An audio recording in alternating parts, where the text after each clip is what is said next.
बिस्मिल्लाहिर्रहमानिर्रहीम, अस्सलाम वालेकुम everyone, welcome back to biology with Hamza Ramzan. हमारा नम्स का 2023 का पेपर जो आज ही हुआ है 3 सितंबर को हुआ है, उस पेपर को हम लोग अभी डिकोड करके देखते हैं कि इसमें हमारे पास जो बायोलॉजी वाला सेक्शन था नम्स 2023 में इसके अंदर कौन कौन से एमसीक्यूज आए थे और ये जो आपके पास एमसीक्यूज आए थे इनके क्या क्या आंसर बनते हैं, ताकि आप लोगों को आइडिया हो जाए कि आपके कितने आंसर जो है वो सही हैं। तो सबसे पहले हमारे पास आप लोगों ने वैसे इसको खुद से सॉल्व किया होगा, ज्यादातर बच्चों ने, जो बच्चे नम्स जिन्होंने अटेम्प्ट नहीं किया, जिन्होंने ओवरऑल एमडी कैट को अटेम्प्ट करना है, उनको भी आइडिया हो जाएगा कि किस तरह के एमसीक्यूज जो है हमें आएंगे, देखने को मिलेंगे। तो सबसे पहले जो बायोलॉजी वाले सेक्शन में फर्स्ट एमसीक्यूज है, that is sodium ions are nearly dash times greater in fluid outside the cell as compare to the inside.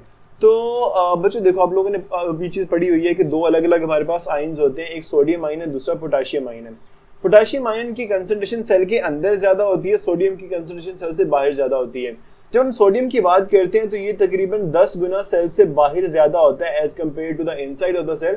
और पोटेशियम के बारे में किसी बुक में 20 लिखा होता है, किसी बुक में 30 लिखा होता है, तो 30 वाला नंबर है, it goes for the potassium. तो हमारे पास ये वाला जो क्वेश्चन है, इसका आंसर जो है that is 10। Which hormone induces labor pains? इंसानों के अंदर नॉर्मली नेगेटिव फीडबैक के ऊपर सारी की सारी चीजें चल रही होती हैं, लेकिन एक ऐसा हार्मोन है जो कि पॉजिटिव फीडबैक पे चलता है, और वही हार्मोन ऐसा है जो कि लेबर पेन्स को इंड्यूस करवाता है। डिलीवरी के टाइम पे, बर्थ के टाइम पे जो मायोमीट्रियम होती है यूट्रस की, उसको कॉन्ट्रैक्ट करवाता है। वो वाला जो हमारे पास हार्मोन है that is oxytocin hormone. Estrogen और प्रोजेस्टेरोन हार्मोन जो होते हैं, इन्होंने ओवरऑल एंडोमेट्रियम को डेवलप करना होता है, प्रोजेस्टेरोन ने प्लेसेंटा को मेंटेन करना होता है। ऑक्सीटोसिन हार्मोन जो होता है ये डिलीवरी करवाता है, बर्थ के टाइम पे काम करता है। Hormone secreted in bulk due to decreased water content of blood is, जब कभी भी ब्लड के अंदर पानी की मिकदार कम हो जाती है तो किया यह जाता है कि यूरिन से या किडनी से जो वाटर है उसको रीअब्सॉर्ब करवाया जाए। तो किडनी के ऊपर जाकर काम करने वाला एक ऐसा हार्मोन जिसने किडनी से वाटर को रीअब्सॉर्ब करवाना है, वो वाला हमारे पास हार्मोन जो होता है उसके दो आप लोगों ने नाम पढ़े हुए हैं। एक पढ़ा हुआ है एंटी डायूरेटिक हार्मोन, दूसरा वैसोप्रेसिन। आप लोगों को पता है ऑक्सीटोसिन हम लोगों ने यहाँ पे पढ़ा, ऑक्सीटोसिन यहाँ पे इस्तेमाल नहीं होगा। ग्लूकागॉन जो होता है इसका काम है कि इसने ब्लड ग्लूकोज लेवल को इंक्रीज करना है। थायरोक्सिन जो होता है इसने बेसल मेटाबॉलिक रेट को कंट्रोल करना है। तो एडीएच जो है that is the answer of this question. Dash of production of neurotransmitter is the site of production. हमारे पास इस क्वेश्चन की स्टेटमेंट होगी site of production of neurotransmitter is. देखो, न्यूरोट्रांसमीटर बच्चों वो केमिकल कंपाउंड है जो कि एक न्यूरॉन से दूसरे न्यूरॉन तक मैसेज को लेके जाएगा। अगर हम लोग यहाँ पे एक साइनेप्स को बना लें, सपोज कर लीजिए कि this is the pre synaptic knob या प्री साइनेप्टिक न्यूरॉन, और दूसरा हमारे पास पोस्ट साइनेप्टिक डेंसिटी है। तो जो न्यूरोट्रांसमीटर्स होते हैं वो प्री साइनेप्टिक नॉब से रिलीज हो रहे होते हैं ना, यहाँ से न्यूरोट्रांसमीटर्स होते हैं वो बाहर रिलीज हो रहे होते हैं। तो न्यूरोट्रांसमीटर रिलीज कहाँ से होते हैं, वो प्रोड्यूस कहाँ पर होते हैं? वो पोस्ट साइनेप्टिक के ऊपर तो प्रोड्यूस नहीं होंगे, क्योंकि वहां पे तो वो रिसीव होने हैं, प्रोड्यूस नहीं होने वहां पर, वो प्री साइनेप्टिक न्यूरॉन में प्रोड्यूस होंगे। That is the site of production of neurotransmitters. Endorphins are produced in. Endorphins ऐसे केमिकल्स होते हैं जो न्यूरोट्रांसमीटर है बेसिकली, जिन्होंने पेन की जो परसेप्शन है, पेन का जो स्टिमुलस है उसको सप्रेस करना है। तो एंडोर्फिन्स होते हैं दो अलग अलग जगह पे प्रोड्यूस होते हैं। एक हमारे पास है जी पिट्यूटरी ग्लैंड, दूसरा हमारे पास है हाइपोथैलेमस, और ये दोनों ही ब्रेन के साथ जुड़े हुए हैं, ब्रेन के अंदर है। तो ब्रेन हमारे पास वो जगह है जहाँ पे एंडोर्फिन्स प्रोड्यूस होते हैं। The hormone responsible for production of sperm cells and male secondary sexual characteristics। अब जहाँ पे अगर हम sperm cell की प्रोडक्शन की बात करें ना, तो यहाँ पे follicle stimulating hormone भी आके काम करना शुरू कर देता है कभी कभार, क्योंकि उसने जर्मिनल एपिथेलियम को ग्रो करवाना होता है। लेकिन जो मेल सेकेंडरी सेक्सुअल कैरेक्टरिस्टिक्स हैं, ये सिर्फ एक हार्मोन ने कंट्रोल करने हैं। मेल सेकेंडरी कैरेक्टरिस्टिक्स होते हैं कौन से? जैसे कि हमारी फेस के ऊपर बालों का आना, बियर्ड का आना, हमारी आवाज का थोड़ा सा भारी होना, हमारे मसल्स का डेवलप होना, ये मेल सेकेंडरी कैरेक्टरिस्टिक्स हैं। और इनको कंट्रोल करने वाला जो हार्मोन है दैट इज टेस्टोस्टेरोन हार्मोन। ये बात आप लोग जानते हैं। बहुत आसान ये एमसीक्यूज आए हैं इस दफा, और ये ज्यादातर एमसीक्यूज रिपीट हुए हैं। हम लोगों ने पहले जितनी भी वीडियोस की थी उनके अंदर हम लोगों ने ये वाले एमसीक्यूज हैं वो डिस्कस किए हुए हैं। Leydig cells are responsible for. अभी बच्चों देखो, हम लोगों ने जो टेस्टोस्टेरोन प्रोडक्शन की बात की उसमें एक तो लेडिक सेल नाम देते हैं हम लोग, दूसरा हम इसको कहते हैं इंटरस्टिशियल सेल। इंटरस्टिशियल सेल्स जो होते हैं ये कहाँ पे पाए जाते हैं? सेमिनिफेरस ट्यूब्यूल्स के दरमियान में। दो अलग अलग सेमिनिफेरस ट्यूब्यूल्स हैं, उनके दरमियान में जो सेल्स होंगे उन्हें हम लोग इंटरस्टिशियल सेल्स कहते हैं। और वो इंटरस्टिशियल सेल्स, उन्हीं का दूसरा नाम है लेडिक सेल्स। उन्होंने एक हार्मोन बनाना है दैट इज टेस्टोस्टेरोन हार्मोन। इसके अलावा जो एक और हार्मोन प्रोड्यूस होता है जो टेस्टोस्टेरोन इनहिबिशन करता है, उस हार्मोन जो वो हार्मोन होता है वो सर्टोली सेल्स ने बनाना होता है। इनहिबिन हार्मोन जो है वो प्रोड्यूस करते हैं, और वही जो हार्मोन है वो फॉलिकल स्टिमुलेटिंग हार्मोन को भी इनहिबिट करता है। The estrogen hormone secretion during the oogenesis is stimulated by. Estrogen hormone कहाँ से सिक्रीट होता है? एक तो हमारे पास ओवरी बनाती है, ओवरी कह लें, और दूसरा जो डेवलपिंग फॉलिकल्स हैं इन्होंने प्रोड्यूस करना होता है। डेवलपिंग फॉलिकल्स बनाते हैं एस्ट्रोजन हार्मोन। और फॉलिकल्स की डेवलपमेंट को स्टार्ट कौन करता है? जो डेवलपिंग फॉलिकल्स हैं, ये कौन सा ऐसा हार्मोन होगा जो कि आगे फॉलिकल्स को डेवलप करवाना स्टार्ट करेगा? ल्यूटिनाइजिंग हार्मोन ने तो फॉलिकल्स को रप्चर करना है। इनहिबिन हार्मोन ने फॉलिकल स्टिमुलेटिंग हार्मोन की डेवलपमेंट को बंद करना, उसकी प्रोडक्शन को बंद करना है। जो फॉलिकल स्टिमुलेटिंग हार्मोन होता है ये फॉलिकल की डेवलपमेंट स्टार्ट करवाता है, और इसी की वजह से एस्ट्रोजन हार्मोन प्रोड्यूस होता है। तो सी आपका आंसर है। Which of the following hormones of the pituitary gland regulates the menstrual cycle? अब menstrual cycle के अंदर जनरली एस्ट्रोजन और प्रोजेस्टेरोन रेगुलेट करते हैं, लेकिन पिट्यूटरी ग्लैंड की अगर हम बात करें, पिट्यूटरी ग्लैंड में कौन से हार्मोन सिक्रीट होते हैं? उसमें एक फॉलिकल स्टिमुलेटिंग हार्मोन होता है, एस्ट्रोजन उसमें सिक्रीट नहीं होता, ये ओवरी के अंदर होता है। ल्यूटिनाइजिंग हार्मोन पिट्यूटरी ग्लैंड में होता है, लेकिन एस्ट्रोजन नहीं है यहाँ पे। तो follicle stimulating hormone and luteinizing hormone, ये दो ऐसे हार्मोन्स हैं जो कि पिट्यूटरी ग्लैंड में प्रोड्यूस होते हैं, और इन्होंने मेंस्ट्रुअल साइकिल को कंट्रोल करना है। तो सी आपका आंसर है। Which one of the following trait is transmitted directly from an affected father to only his sons? Father की जीनोटाइप क्या होती है? XY, मेल की जीनोटाइप ये है। तो अगर वो कौन सी ऐसी डिजीजेज हैं जो कि फादर से सिर्फ और सिर्फ सन में जाएंगी? देखें, ऑटोसोमल डिजीज में कोई जेंडर लिंक्ड नहीं है, अगर वो फादर में है तो दोनों में जा सकती है। जो एक्स लिंक्ड डिजीजेज होती हैं, फादर से एक्स क्रोमोसोम हमेशा डॉटर्स में जाता है, कभी भी वो मेल में या सन में नहीं जाएगा, हमेशा डॉटर में जाएगा जो एक्स क्रोमोसोम है। तो फादर से सिर्फ और सिर्फ वाई क्रोमोसोम होता है जो कि उसके सन्स में जाएगा। तो वाई लिंक्ड कैरेक्टरिस्टिक्स जो होंगे, वाई लिंक्ड ट्रेट्स जो होंगी, वो हमेशा फादर टू सन ट्रैवल करती हैं। When both the alleles of a gene pair are same, the organism is said to be। बच्चों देखो, इतना आसान MCQs भी आपको आया हुआ है। अगर हमारे पास दोनों अलील्स जो हैं वो सेम है, तो ये जो ऑर्गेनिज्म होगा ये क्या होगा? ये हेट्रोजाइगस तो नहीं होगा, हेट्रोजाइगस में तो दोनों डिफरेंट होती है ना, ये होमोजाइगस होगा। The theory that says that mitochondria and chloroplast are in fact ancient bacteria which now live inside the larger cells। अच्छा, हमारे पास यहाँ पे तीन ऑप्शंस हैं, फोर्थ ऑप्शन यहाँ पे है ही नहीं, जो कि सही वाला आंसर है। That is endosymbiont theory. जो एंडोसिम्बायोट थ्योरी है वो हमें बताती है कि जो माइटोकॉन्ड्रिया और क्लोरोप्लास्ट हैं ये बेसिकली बैक्टीरिया हैं जो कि दूसरे ऑर्गेनिजम्स के अंदर जाके, लार्जर सेल्स के अंदर जाके रहना शुरू हुए, और उन सेल्स ने डाइजेस्ट नहीं किया इन बैक्टीरिया को, दैट्स व्हाई उन सेल्स का पार्ट बन गए। तो जो एंडोसिम्बायोट थ्योरी है, that is your answer. The organs which are similar in function, आप लोगों को शायद थोड़ा सा इसमें प्रॉब्लम हो रहा हो देखने में, लेकिन मैं आप लोगों को पढ़ के बता देता हूँ। Organs which are similar in function but differ in structure are called. अब उनका फंक्शन सेम है लेकिन स्ट्रक्चर डिफरेंट है। फॉर एग्जाम्पल हमारे पास कुछ इंसेक्ट के विंग की बात कर लें, इंसेक्ट विंग और बर्ड विंग। अब देखिए, ये दोनों जो स्ट्रक्चर्स हैं, दोनों जो ऑर्गन्स हैं, इनका फंक्शन सेम है, इन्होंने फ्लाइट करने में हेल्प करनी है, लेकिन दोनों का जो स्ट्रक्चर है वो डिफरेंट है एक दूसरे से। तो ये कौन सी एवोल्यूशन को शो करते हैं? ये कन्वर्जेंट एवोल्यूशन को शो करते हैं, लेकिन इनको हम लोग कन्वर्जेंट ऑर्गन्स नहीं बोलेंगे। ऐसी ऑर्गन्स जिनका स्ट्रक्चर डिफरेंट हो लेकिन उनका फंक्शन सिमिलर हो, इन्हें हम लोग एनालोगस ऑर्गन्स कहते हैं, और ये जिस एवोल्यूशन को रिप्रेजेंट करते हैं वो एवोल्यूशन होती है कन्वर्जेंट एवोल्यूशन। यानी कि दो अलग अलग ऑर्गेनिज्म सेम इन्वायरमेंटल फैक्टर में आके रह रहे हैं और सेम इन्वायरमेंटल फैक्टर में वो इवॉल्व कर रहे हैं, तो वो कन्वर्ज कर रहे हैं, ये कन्वर्जेंट एवोल्यूशन होगी। Which may not be a mode of action of an antibody. अच्छा जी, ये भी रिपीटेड एमसीक्यूज है।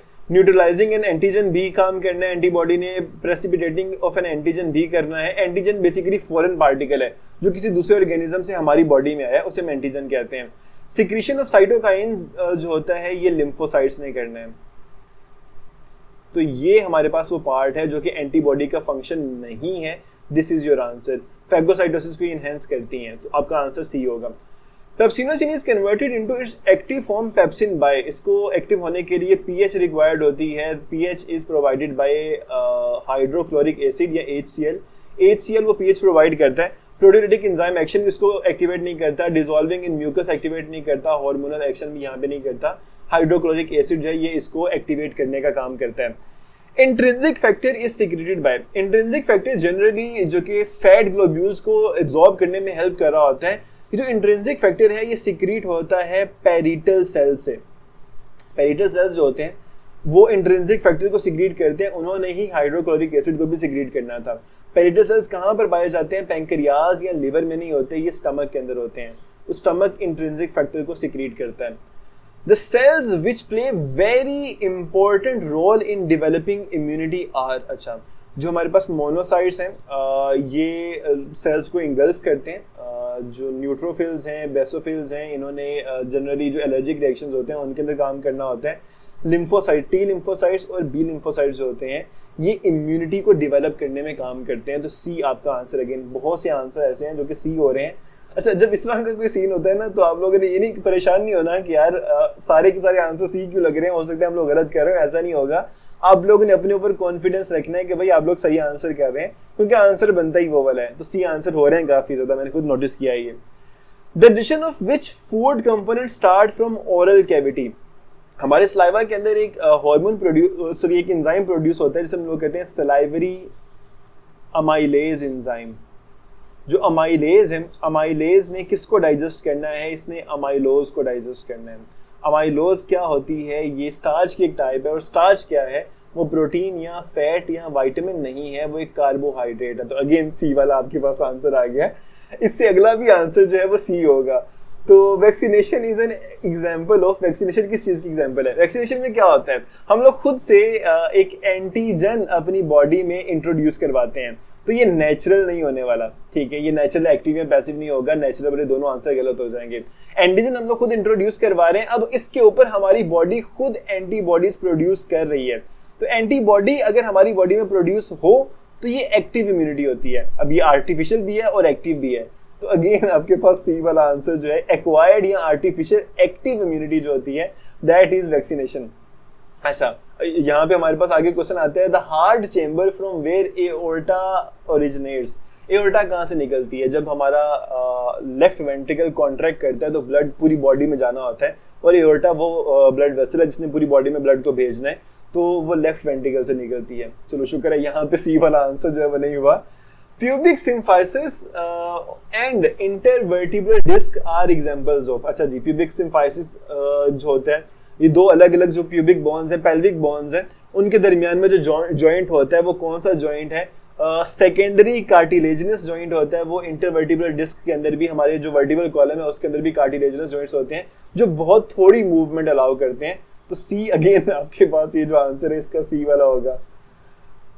ये किसने बनाया पेपर? अच्छा, cartilage is more difficult to heal than bone because cartilage bone से डिफरेंट क्यों होता है?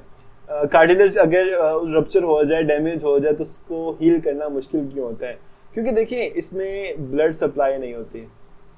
जो कार्टिलेज के अंदर कोई ब्लड वेसल पेनिट्रेट नहीं करती, there is no blood supply, तो lacks vascular supply, that is why cartilage जो होता है वो डिफिकल्ट टू हील होता है।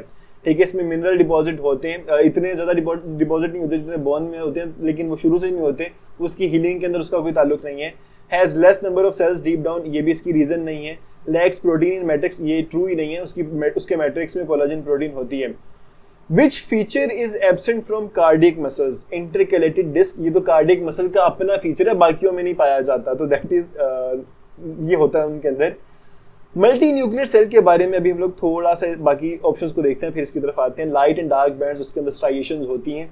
कॉन्ट्रैक्टाइल सार्कोमेयर्स के अंदर होता है। अब मल्टी न्यूक्लियर सेल वाली जो चीज है ना, बच्चों को कंफ्यूज करती है, क्योंकि कुछ कार्डियक मसल सेल्स होते हैं उनमें एक से ज्यादा न्यूक्लियाई होते हैं, बाकी मोनोन्यूक्लिएट होते हैं ये जो कार्डियक मसल सेल्स हैं। तो मल्टी न्यूक्लिएट हमारे पास इसका आंसर होगा, जो कि कार्डियक मसल के अंदर एब्सेंट है। ठीक है, क्योंकि चंद एक ऐसे सेल्स होंगे जो कि मल्टी न्यूक्लिएट है, बाकी मोनोन्यूक्लिएट ही होंगे। तो मल्टी न्यूक्लियर सेल जो है हमारे पास यहाँ पे इसका आंसर है। Sarcoplasmic reticulum of muscle fibre is mainly responsible for.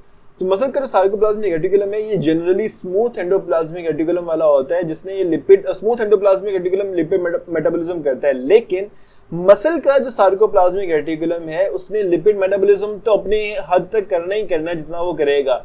यहाँ पर उसका जो मेन फंक्शन होगा, उसकी मेन रिस्पॉन्सिबिलिटी है वो ये होती है कि इसने कैल्शियम स्टोरेज करनी है। तो यहाँ पे हमारे पास ये आंसर नहीं है, ठीक है। तो कैल्शियम स्टोरेज करनी है क्योंकि मसल को कॉन्ट्रैक्ट करने के लिए कैल्शियम रिक्वायर्ड होता है। जब कभी भी एक्शन पोटेंशियल आता है तो सार्कोप्लाज्मिक रेटिकुलम कैल्शियम के आयंस प्रोवाइड करता है ट्रोपोनिन प्रोटीन को, जो ट्रोपोमायोसिन को अपनी जगह से हटा देती है ताकि एक्टिन और मायोसिन आपस में जुड़ सकें। तो calcium storage is the function. The junction between two neurons is, जब हमारे पास दो अलग अलग न्यूरॉन्स आपस में मिलते हैं तो हमारे पास एक छोटा सा जंक्शन बनता है। इस जंक्शन को क्या नाम दिया जाता है? इस जंक्शन को हम लोग कहते हैं साइनैप्स।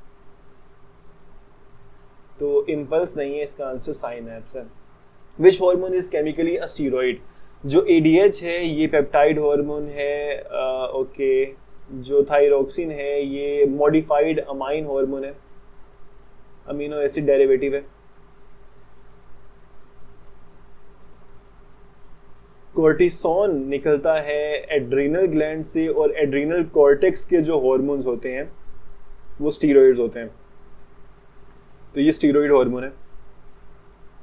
और इंसुलिन, आपको पता है इंसुलिन में 51 अमीनो एसिड्स होते हैं। इंसुलिन एक प्रोटीन हार्मोन है, तो इसका आंसर भी सी होगा हमारे पास। अच्छा जी, तो under activity of parathyroid gland causes a drop in blood of. Parathyroid gland जो होते हैं उन्होंने क्या काम करना है? और पैराथायरॉइड ग्लैंड ने एक हार्मोन प्रोड्यूस करना है जिसका नाम है पैराथॉर्मोन, ठीक है। जो पैराथॉर्मोन होगा, पैराथॉर्मोन क्या एक्टिविटी परफॉर्म करता है? पैराथॉर्मोन ने एक काम करना है कि उसने बोन से कैल्शियम को निकाल के ब्लड में लेकर आना है। तो अगर पैराथायरॉइड ग्लैंड अंडर एक्टिविटी कर रहा है, पैराथॉर्मोन कम प्रोड्यूस होगा, वो बोन से कैल्शियम को कम निकालेगा, ब्लड के अंदर कैल्शियम कम लाएगा, तो कैल्शियम की डेफिशिएंसी आएगी ब्लड के अंदर। आपके पास इसका आंसर है D. Which of the following protein establishes the matrix of bones and cartilage? Elastin यहाँ पर नहीं होती, ये लिगामेंट्स के अंदर थोड़ी बहुत पाई जाती है। केराटिन हमारे नेल्स और बालों के अंदर होती है। हिस्टोन प्रोटीन डीएनए के साथ एसोसिएटेड होती है। कोलाजिन वो प्रोटीन है जो कि हमारी बोन और कार्टिलेज के अंदर पाई जाती है। Non competitive inhibitors react with enzymes at, suppose कर लीजिए हमारे पास एक एंजाइम है। ये एक एंजाइम, आपके पास कोई भी एंजाइम हमारे पास हो सकता है। सपोज कर लें एक एंजाइम है, उस एंजाइम के ऊपर ये जो आपको ऊपर वाला स्ट्रक्चर नजर आ रहा है, दिस एरिया, दिस पार्ट, ये जो है उसकी एक्टिव साइट है। जो नॉन कंपेटिटिव इनहिबिटर्स होते हैं वो कभी भी एक्टिव साइट के ऊपर आके एक्ट नहीं करते, वो बाकी जगहों पर आके एक्ट करते हैं, बाकी जगहों पे आके अटैक करते हैं एंजाइम को। इन जगहों को हम लोग नाम देते हैं एलोस्टेरिक साइट्स का। तो जो नॉन कंपेटिटिव इनहिबिटर्स होंगे वो एलोस्टेरिक साइट के ऊपर आके अटैक करेंगे, उसके ऊपर आकर हमला करेंगे। आपका आंसर जो है वो ए है। Most enzymes work the best at the following temperature. Enzymes के काम करने का जो टेम्परेचर होता है वो 30 डिग्री सेल्सियस से 45 के दरमियान में होता है, जहाँ पे वो काम कर रहे होते हैं। हमारे पास यहाँ पे जो इंसानों के एंजाइम्स होते हैं वो 37 डिग्री सेल्सियस पे काम करते हैं, जिसका सबसे क्लोजेस्ट आंसर जो है वो 40 है। तो 40 आपके पास इसका आंसर होगा। In terms of enzyme action, maximum temperature refers to a temperature at which, अच्छा कुछ बुक्स के अंदर आपको ये जो मैक्सिमम टेम्परेचर है ये ऑप्टिमम टेम्परेचर बताया गया होगा, बाकी ज्यादातर बुक्स के अंदर ये ऑप्टिमम टेम्परेचर नहीं बताया गया। बेसिकली वो टेम्परेचर जहाँ, जो मैक्सिमम टेम्परेचर जहाँ पे एक एंजाइम एफिशिएंटली काम कर सकता है। अगर आप थोड़ा सा टेम्परेचर इंक्रीज करोगे तो एंजाइम स्टार्ट टू डीनेचर। तो मैक्सिमम टेम्परेचर वो टेम्परेचर है जहाँ पे एक एंजाइम, जिसको थोड़ा सा मजीद अगर चेंज कर दोगे एंजाइम डीनेचर होना शुरू हो जाएगा। तो आपके पास इसका आंसर जो है वो ए है। जिस पे एंजाइम बेस्ट काम करता हो वो ऑप्टिमम टेम्परेचर है। Dash reduce the enzyme productivity by blocking the substrate entering into the active site due to similar shape. अच्छा जी, कौन सा ऐसा इनहिबिटर होता है जिसकी जो शेप है वो सिमिलर होती है एज कंपेयर टू सबस्ट्रेट, या सबस्ट्रेट से सिमिलर शेप वाला जो इनहिबिटर होता है जिसने जाके एंजाइम की एक्टिव साइट के ऊपर अटैक करना है। कोई भी नॉन कंपेटिटिव इनहिबिटर वो काम नहीं करेगा क्योंकि उसकी शेप सिमिलर नहीं है, वो एक्टिव साइट के ऊपर जाके बाइंड नहीं कर पाएगा। कंपेटिटिव इनहिबिटर्स होते हैं जो कि एक्टिव साइट के लिए compete करते हैं सबस्ट्रेट के साथ। When light falls on P700, which event is likely to occur? P700 photo system 1 है, PS1 होता है जो P700 है। PS1 जो है ये लाइट रिएक्शन के मिड में आता है।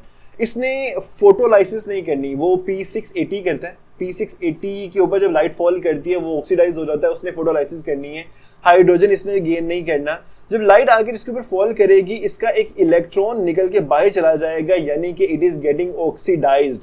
उसके बाद ये फाइटोसायानिन से जो प्लास्टोसायानिन से इलेक्ट्रॉन को एक्सेप्ट करेगा, वो बाद में करेगा, पहले ये ऑक्सीडाइज होगा। तो इसका जो आंसर है वो डी है। Which of the following molecules are released after completion of light reaction and then utilized in the dark reaction of photosynthesis? तो एक तो जो लाइट रिएक्शन है उसके अंदर प्रोड्यूस होता है एटीपी। दूसरा, कुछ बच्चों को कंफ्यूजन होती है कि कौन सा मॉलिक्यूल NADH कहाँ पे प्रोड्यूस होगा और NADPH कहाँ पे प्रोड्यूस होता है। तो लाइट रिएक्शन के अंदर NADPH होता है, रेस्पिरेशन में NADH प्रोड्यूस होता है। तो इसका आंसर हमारे पास डी होगा। एटीपी और NADPH जो है ये दो मॉलिक्यूल्स हैं जो कि प्रोड्यूस होते हैं लाइट रिएक्शन में और कंज्यूम होते हैं डार्क रिएक्शन में। और आप लोग यहाँ पे चेक करें, क्रिएटिविटी चेक करें कि 74 और 75 क्वेश्चन सेम है, बिल्कुल सेम क्वेश्चन है। Which are the end products of light reactions of photosynthesis? तो लाइट रिएक्शन की एंड प्रोडक्ट अभी भी हम लोगों ने बात की एटीपी और NADPH। तो ए इसका आंसर है। उसको चेंज कर दिया, वर्डिंग को चेंज कर दिया। तो आप ऐसा तब होता है जब आप पास्ट पेपर्स में से क्वेश्चंस को कॉपी पेस्ट करते हैं ना, तो तब इस तरह आपके पास सिनेरियो जो है वो आ जाता है, देखने को मिल जाता है आप लोगों को। तो ये वो सिनेरियो होगा आपके पास। Synthesis of ATP during photosynthesis takes place at the region. तो एटीपी कहाँ पर प्रोड्यूस होते हैं फोटोसिंथेसिस में? अगर हमारे पास जनरली सपोज कर लेते हैं कि जी ये क्लोरोप्लास्ट है, इस क्लोरोप्लास्ट के अंदर थाइलेकोइड मेम्ब्रेन्स ने एक दूसरे के ऊपर जुड़कर एक ग्रेनम बनाया हुआ है। जो रिएक्शन होगा, लाइट रिएक्शन होगा, वो कहाँ पर होगा? इस ग्रेनम में मौजूद तमाम थाइलेकोइड मेम्ब्रेन्स होंगी, उनके ऊपर जो रिएक्शन है वो हो रहा होगा। और बाकी हमारे पास जो ये स्ट्रोमा होगा, स्ट्रोमा के अंदर डार्क रिएक्शन होना है। अब क्वेश्चन हमारे पास क्या है? क्वेश्चन है कि जी synthesis of ATP during light reaction takes place in. तो वो जो ये आपके पास थाइलेकोइड मेम्ब्रेन्स होती हैं, इनके ऊपर एटीपी प्रोड्यूस होते हैं, क्योंकि केमियोस्मोसिस वहां पर होती है। The complete mature and infectious virus particle is known as। तो वायरस जो कि कंप्लीट हो, मेच्योर हो, उसके अंदर उसका जीनोम भी मौजूद हो, उसका कैप्सिड भी मौजूद हो, तो उसे हम लोग वायरियन का नाम देते हैं। सी आपका आंसर, अगेन सी आंसर है। तो ऑल वायरसेस आर, सारे के सारे जो वायरसेस होते हैं, कोई वायरस ऑटोट्रोफ या हेटरोट्रोफ नहीं है, सारे के सारे वायरसेस जो हैं दे आर पैरासाइट्स। तो जो एग्जामिनर है ना, उसने सी का फॉर्मूला लगाया, उसने सारे आंसर जो उसको लगा कि यार ये वाले आंसर नहीं मुझे आते या क्या हो सकता है कि उसने नहीं देखे, सारे सी वाले आंसर जो है वो लगा दिए। खैर, dash increases the pathogenicity of bacteria. अच्छा, तो दो हमारे पास चीजें होती हैं जो कि बैक्टीरिया की पैथोजेनिसिटी को इंक्रीज करती हैं। सपोज कर लें अगर ये बैक्टीरियल सेल है, इसके बाहर अगर काफी जो टाइटली बाउंड स्ट्रक्चर हमें देखने को मिलेगा, that will be capsule. Capsule भी पैथोजेनिसिटी प्रोवाइड करता है, लेकिन वो कौन सी चीज है जो कैप्सूल से ज्यादा पैथोजेनिसिटी प्रोवाइड करती है, जो कि इस तरह बायोफिल्म की तरह का एक जेली लाइक मटेरियल बना देती है? That is slime. अगेन सी वाला आंसर है। स्लाइम प्रोवाइड्स मोर पैथोजेनिसिटी, वो ज्यादा पैथोजेनिसिटी देता है बैक्टीरिया को। बाय द वे, पैथोजेनिसिटी जो होती है ना, अगर किसी बच्चे को इसका नहीं पता, डिजीज कॉजिंग एबिलिटी को कहा जाता है। कोई भी बैक्टीरिया या कोई भी आपके पास ऑर्गेनिज्म है जो कि डिजीज कॉज कर सकता है, उसकी वो एबिलिटी जो कि बीमारी फैला सकती है, उसे पैथोजेनिसिटी कहते हैं। तो बैक्टीरिया को कौन प्रोवाइड करता है? कैप्सूल भी प्रोवाइड करता है, लेकिन कैप्सूल से ज्यादा स्लाइम प्रोवाइड करता है। The smallest non bacteria belong to the genus. हमारे पास एक बैक्टीरिया की जीनस है जिसके अंदर सेल वॉल नहीं होती। वो जो बैक्टीरिया की जीनस है दैट इज माइकोप्लाज्मा। ये सबसे छोटे बैक्टीरिया होते हैं। मिजेंट्रिक वेन्स, अच्छा जी, तो mesenteric veins drains the blood from. दो तरह की मिजेंट्रिक वेन्स होती है, इंफीरियर और इंफीरियर और सुपीरियर जो मिजेंट्रिक वेन्स हैं। जो सुपीरियर मिजेंट्रिक वेन्स होती हैं वो स्मॉल इंटेस्टाइन और ज्यादातर लार्ज इंटेस्टाइन से ब्लड को रिसीव करती हैं। जो इंफीरियर होती हैं वो भी लार्ज इंटेस्टाइन से लेके जाएंगे। तो मिजेंट्रिक वेन्स जो होती हैं they drain the blood from large intestine. Secondary cell wall in plants is present in. Suppose कर लीजिए वी हैव अ सेल, हमारे पास एक प्लाज्मा मेम्ब्रेन है। इस प्लाज्मा मेम्ब्रेन के बाहर एक प्राइमरी सेल वॉल मौजूद है। तो कहाँ पे पाई जाएगी? सेकेंडरी जो मेम्ब्रेन होगी वो कहाँ पे मौजूद है? सेकेंडरी सेल वॉल यहाँ पे प्राइमरी सेल वॉल और प्लाज्मा मेम्ब्रेन के दरमियान में प्रोड्यूस होगी, यहाँ पे काफ़ी मोटी सी मेम्ब्रेन प्रोड्यूस होगी। तो जो सेकेंडरी मेम्ब्रेन है, सेकेंडरी सेल वॉल है, it is outer to primary cell wall, नहीं गलत है ये, in between two primary cell walls भी गलत है, between primary cell wall and plasma membrane that is correct, again C answer. तो what distinguishes prokaryotic cell wall and fungal cell wall? अच्छा, तो प्रोकैरियोट्स की सेल वॉल में कौन सी चीज़ मौजूद होती है जो कि फंगस की सेल वॉल में नहीं होती? Prokaryotic cell wall contain cellulose, नहीं। Prokaryotic cell wall contains peptidoglycan, that is true. शुक्र है ये सी वाला आंसर नहीं है, बी वाला आंसर है ये हमारा। पॉलिनेशन इज फैसिलिटेटेड बाय, अच्छा कुछ जगहों पर इसका आंसर क्लोरोप्लास्ट मेंशन्ड होगा, ये पहले भी पेपर्स के अंदर मेंशन किया हुआ था उन्होंने, जो कि गलत था। देखें पॉलिनेशन कैसी होती है, जब भी कोई इंसेक्ट अट्रैक्ट होता है उसकी तरफ, एक प्लांट की तरफ, एक फूल की तरफ अट्रैक्ट होता है, और अट्रैक्टिव कलर्स कौन प्रोड्यूस करता है? वो क्रोमोप्लास्ट ने प्रोड्यूस करने हैं। तो क्रोमोप्लास्ट जो है they are directly responsible for reproduction, जो कि पॉलिनेशन होती है। इसके अलावा क्रोमोप्लास्ट ही वो चीज़ है जो कि डिस्पर्सल ऑफ सीड के लिए रिस्पॉन्सिबल होते हैं, क्योंकि देखिए जो क्रोमोप्लास्ट है उन्होंने एक प्लांट के अंदर ग्रीन के अलावा बाकी सारे कलर प्रोड्यूस करने हैं। अब एक जब फल पक जाता है तो उसका कलर ग्रीन नहीं होता ना, उसका कलर डिफरेंट होता है, जिसकी वजह से एनिमल्स अट्रैक्ट होते हैं उस प्लांट की तरफ, उस फल की तरफ। जब उसको फल को खाते हैं तो उसके सीड को वो फेंक देते हैं कहीं पे, तो सीड जो डिस्पर्स हो रहे होते हैं वो भी क्रोमोप्लास्ट ने ही करने हैं। तो tonoplast is a membrane separating, tonoplast किसकी मेम्ब्रेन को कहा जाता है? वैक्यूल की मेम्ब्रेन होती है। तो ये वैक्यूल को न्यूक्लियोप्लाज्म से सेपरेट नहीं करती, ये वैक्यूल को स्ट्रोमा से भी सेपरेट नहीं करती, वैक्यूल को साइटोप्लाज्म से सेपरेट करती है। तो टोनोप्लास्ट का ये वाली क्वेश्चन का आंसर डी है। Each centriole is composed of dash of microtubules. कितने ट्रिपलेट्स होते हैं माइक्रोट्यूब्यूल्स के? आप लोगों को यहाँ पे अंदाजा हो जाना चाहिए कि आंसर कौन सा है। हमारे पास ना तीन माइक्रोट्यूब्यूल का जो एक ट्रिपलेट होता है ना, इस तरह के 9 ट्रिपलेट्स आपस में मिलते हैं। सॉरी, कितने हो गए हैं? 5 हो गए हैं, 6, 7, 8 और 9 ट्रिपलेट इस तरह आपस में मिलेंगे, और इनके आपस में मिलने की वजह से एक सेंट्रियोल बनेगा। तो 9 triplets combine together to make a centriole. The folds of inner membrane of mitochondria are called, बच्चों देखो आप लोगों को पता है कि गोल्जी अपरेटस की मेम्ब्रेन को या एंडोप्लाज्मिक रेटिकुलम की मेम्ब्रेन को हम सिस्टर्नी बोलते हैं।